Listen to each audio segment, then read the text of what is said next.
UN 영어뉴스. Biden and South Korea's Yoon sign new agreement on nuclear weapons.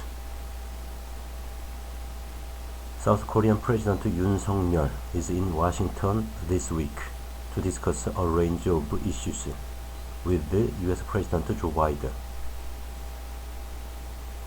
US President Joe Biden and South Korean President Yoon have reached a new deal that includes plans to deploy a US nuclear submarine in South Korea. The agreement is an attempt by the US to show support for South Korea and to help deter attacks from its neighbor, North Korea. In return, South Korea has agreed not to pursue a nuclear weapons program. The deal, called the Washington Declaration, will strengthen U.S.-South Korea cooperation, Mr. Biden said. He spoke during a news conference on Wednesday alongside Mr. Yoon, who is in Washington this week to talk about a host of issues, including the war in Ukraine, climate change, cyber cooperation, and nuclear power. Mr. Yoon said the Washington Declaration, the centerpiece of this week's state visit, marked an unprecedented step to enhance extended deterrence, a commitment from the U.S. to deter attacks and protect U.S. allies using its military power, including nuclear weapons. The declaration comes amid the rising concerns about nuclear threats from North Korea, as the country carries out a record number of ballistic missile tests. It's about strengthening deterrence in response to the DPRK's, North Korea's escalatory behavior, Mr. Biden said. The new agreement is a result of negotiations that took place over the course of several months, senior administration officials told reporters this week. Under the deal, the U.S. will aim to take steps to make its deterrence more visible through the regular deployment of strategic assets, including a U.S. nuclear ballistic submarine visit to South Korea, which has not happened since the early 1980s. Officials told reporters this week.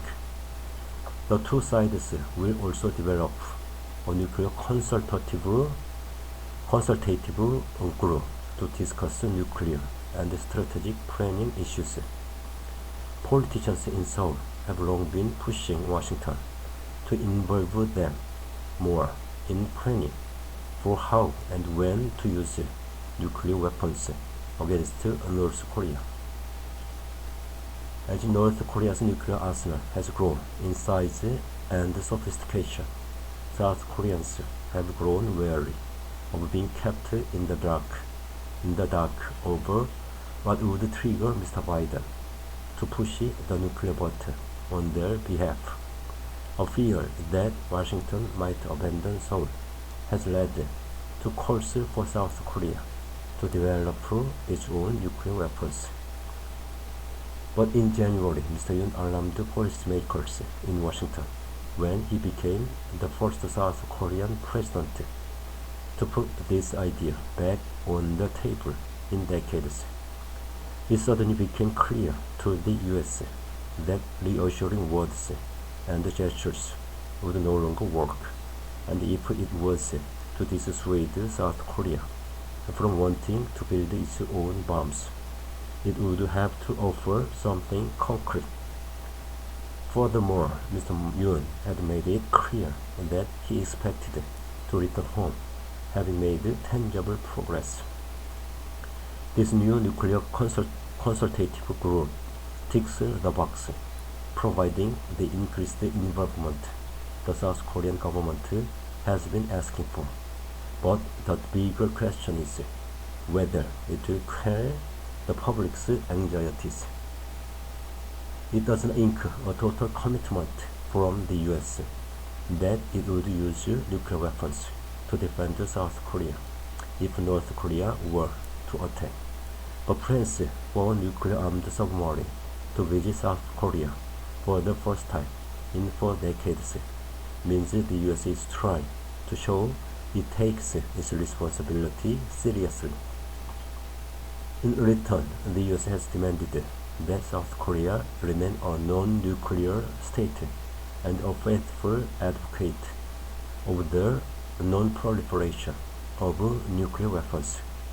The US sees dissuading South Korea from going nuclear as essential, fearful that if it fails, other countries may follow in its footsteps.